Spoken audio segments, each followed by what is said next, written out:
Hi, my name is Sarah, and this is a presentation on the dreaming. Firstly, as a Curtin University student studying on Whadjuk Noongar country, I would like to acknowledge the original custodians of this land, the Whadjuk Noongar people. I recognise the connection the Indigenous Australian people have with the land and respect the importance they place on this beautiful country. I pay my respect to the elders, both past, present and future, and walk hand in hand in reconciliation. I preface this presentation by saying that this assessment may contain sensitive material for Aboriginal people.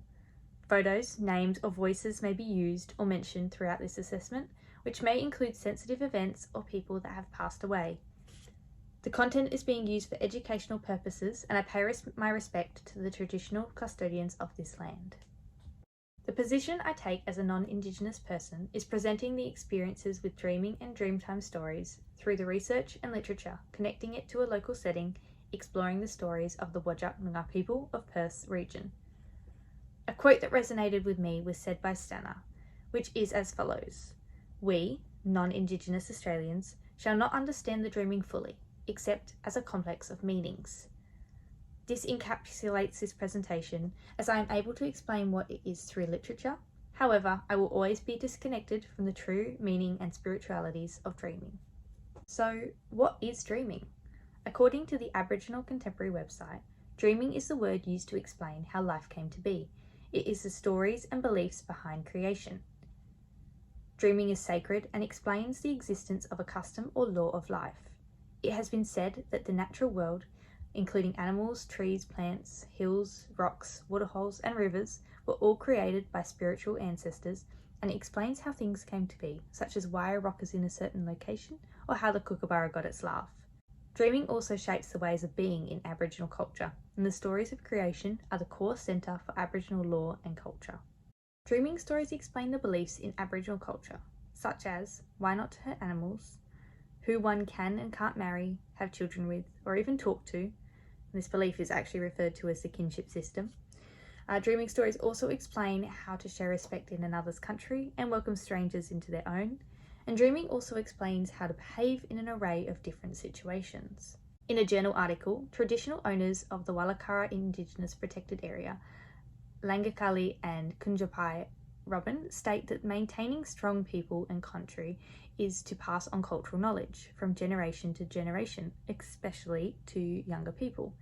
To ensure that culture continues, dreaming and dreamtime stories are passed on through generations in the form of stories or art, such as song, dance, and dot paintings and ancient rock art.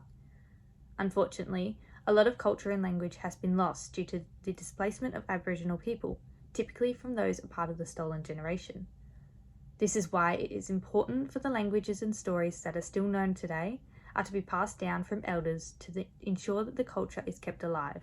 Dreamtime spirits are often depicted as people or animals. Dreaming is in the past, present and future, and is constantly evolving. Dreaming can explain current events and changes today, such as floods or storms, and explain both positive and negative occurrences in people's lives. Dreaming can be seen through myths, ritual, material, and local sites. You can see in this image that this is a modern-day depiction of the Wargle Dreamtime story you will hear about later in this presentation. This was painted in 2007 by artist Christopher Pease. This piece is called the Roundhouse, as you can see the Fremantle Roundhouse pictured at the top of the landmass. This location represents the local site of Fremantle, and it is evident that this is post-colonisation due to the infrastructure, but still likely around the 1830s when Fremantle first settled and the white people began to inhabit the area, despite it being previously inhabited by the Noongar people. The depiction of the Aboriginal Dreamtime spirit, juxtaposed with the colonisation of Fremantle, shows that during this time of settlement, the land still belonged to the Indigenous Australian people, as its cultures and ways of life were ever present and ingrained in the land and waterways. Place is important in dreaming. Dreaming is an explanation of how and why something finds its place in the world. Sacred dreaming is the system of creation that brings the whole existence into being and ensures its continuance. Dreaming brings place and creates the law for that place. Our First Nations people have, since the beginning, viewed land as a significant and spiritual aspect of Aboriginal culture, and it plays a major role in their identity and way of living. It has been said that you cannot separate the land and the people in their culture, and that Aboriginal law was created by spirit ancestors during this dream time to look after the land and its people.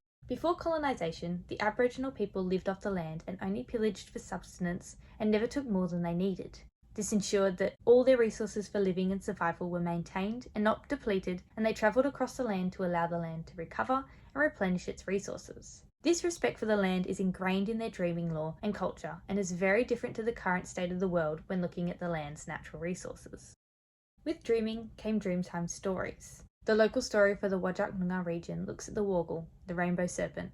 The following story has been acquired from Waltran, Collard and Howitt's journal called Living Water. The rainbow serpent created the wetlands and left behind fresh water and the ways of living. The rainbow serpent was responsible for the creation of the universe for the Noongar people, and it formed the topography of the land as it wound itself around and glided through the land, with its body shaping the contours of the hill and the lakes and the rivers. As it moved through the land, its scales fell off to become the green forests and vast woodlands, and it spread colour through the land with the vibrant wildflower species. The serpent created the Noongar people and enlisted them to care for the land and the wildlife. When its work had been complete, it delegated the role of keeper of freshwater sources to the Wargle, a less powerful but still important mythical serpent. The Wargle protected the rivers, the lakes, and the land and the water species to ensure humans did not become gluttonous and deplete all the animal and bird and freshwater species, allowing for the natural regeneration of the wildlife. The Wargle and the people worked hand in hand to care for the environment. This dreaming story tells of an important lesson of stewardship, and it created a law which highlights the importance of care and respect for the land and its natural resources. The rainbow serpent is painted as the creator, and it describes its connection with where the water lies and exists and ensures that it is being continued to be well looked after. In our current modern times, the dreaming and dreamtime stories can be represented in a number of ways, such as in children's books or through art sculptures. The 370-metre Matagarup Bridge connecting the Optus Stadium and East Perth is an architectural representation of Aboriginal culture, as the arches are said to represent the Wargle, which is significant for the local Noongar people. This piece pays respect to the Aboriginal dreaming beliefs and highlights the importance these stories of creation have to the local setting. I would like to conclude this presentation with a quote in Lynn Hume's chapter in Graham Harvey's Indigenous Religions book. This quote is by a Yanyuwa man, and it reads, "White people ask us all the time, what is dreaming? This is a hard question because dreaming is a really big thing for Aboriginal people. In our language, Yanyuwa, we call the dreaming Yijan. The dreamings made our law, or Nanyuwa. This law is the way we live, our rules. This law is our ceremonies, our songs, our stories. All of these things came from the dreaming. One thing that I can tell you is that our law is not like European law, which is always changing. New government, new laws. But our law cannot change. We did not make it. The law was made by the dreamings many, many years ago and given to our ancestors, and they gave it to us." This slide here lists all the figures that were seen throughout this presentation, and this slide here is all the references that were used to help guide this presentation. Thank you for listening.